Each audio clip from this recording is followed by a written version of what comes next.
Hello everyone and welcome to the garden and welcome to May. Welcome to the May update. I can't believe how quickly time flies. So this is the first video update after the summer changeover. Basically what I call the summer changeover is a time when I take out all of the spring blooming bulbs and replace them with something else for summer. Now it's not technically a true changeover because as you can see here, I've got rid of the tulips, but we have these beautiful ranunculus still in bloom, and they're kind of hitting their full stride, their full bloom here in early May. And there's no way I'm taking these bad boys out. These things were expensive. These things are gonna stay here and bloom as long as possible. These things were expensive. So it is what it is. They're beautiful. A lot of these are the clone type, which is like so special. Everybody always asks where I get them. I get them from the Wholesale for Small Scale Growers group on Facebook. And I've had great success with them. It's been a total game changer. And I'm so thankful that it exists. Anyway, lots of these ranunculus varieties are these beautiful pastel colors, pastel pinks and salmons and kind of peachy tones that I can't get enough of. I wanted to hate these because, you know, they're expensive, but oh man, the flowers are huge and the forms are so double and so tightly packed and beautiful. Oh, they're so beautiful. Seriously, I don't think the camera even does it justice.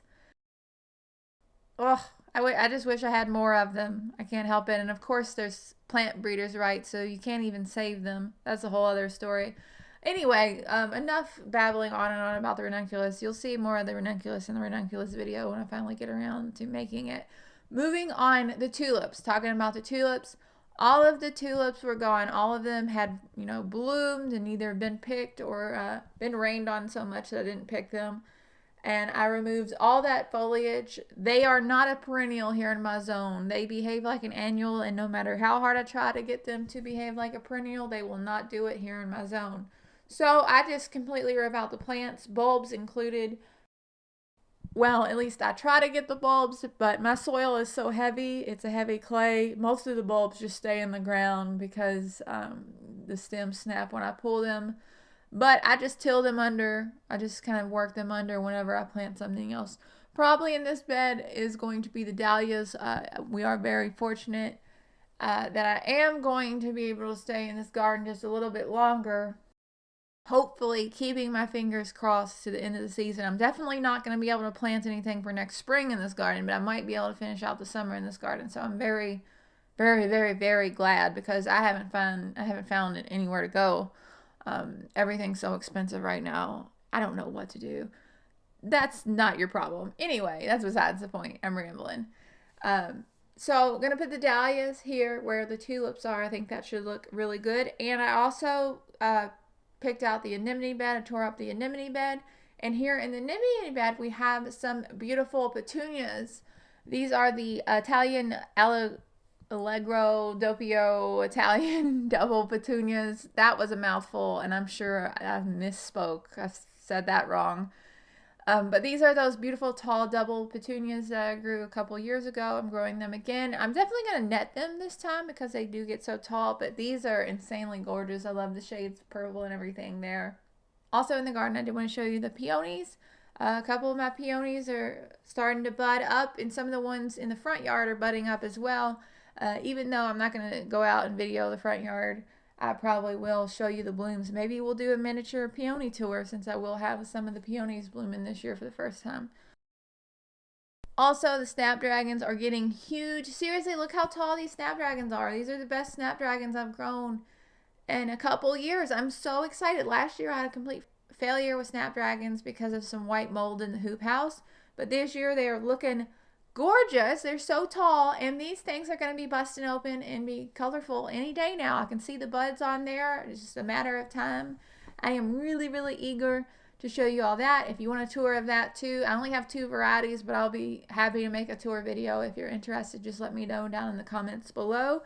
I planted up a lot of trays of zinnia seeds. These are all zinnia seeds that I saved last year from my own variety that I'm working on, which I'm really excited, and a couple trays of seed that I saved from Dawn Creek where we donated. I say we because us, because it wouldn't have been possible without you. we donated to Dawn Creek Zinnias for their breeding program. And so we have a breeding mix to grow here in the yard. And those are really the only two types of zinnias that I'm going to be growing this year, mainly because of space. And hopefully we'll have a lot of seed from a lot of plants from what we save from seed. But who knows? So basically the summer garden's going to be pretty small. It's going to have some zinnias, some petunias, some dahlias. It's going to have some gladiolas eventually when I get done.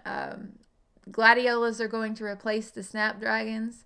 Dahlias are going to eventually replace the ranunculus bed as well. And that's really all the space accounted for, because I have to let this foliage die back on all of the daffodils. And I just really got to move things around. And of course we have all these things in pots that we have to account for as well. Also wanted to mention the calla lilies are coming up very well. They look very good. And I am going to be replacing the dianthus and the carnations with the rest of the lisianthus, which technically should already be in the ground, but I'm working on it. Also going to be putting some chrysanthemums into pots to grow in pots. Whew, is that everything? I feel like I'm forgetting something. There's just so much going on right now. I feel like the backyard is just a big, huge mess, and I'm just trying to make sense of it all. Thank you so much, as always, for watching this video. It really does mean a lot to me. You are so, so incredibly appreciated, and I really do mean it. Without you, none of this would be possible, so thank you. As always, you can leave your comments down below, and I'll do my best to answer those. I actually have stitches in my hand right now. Long story. So it's yet another thing slowing me down answering comments. I know I'm way behind. I'm going to try to get to them. I promise I'm going to try to get to them. Thank you so much. The links to the blog and the garden planner and all kinds of stuff are down in the description below. Patreon if you're interested in that. Thank you so much again. I hope that you are having an incredible day. I hope it's bright and sunny and beautiful wherever you are. I hope your garden is growing well, and I'll talk to y'all later. Bye.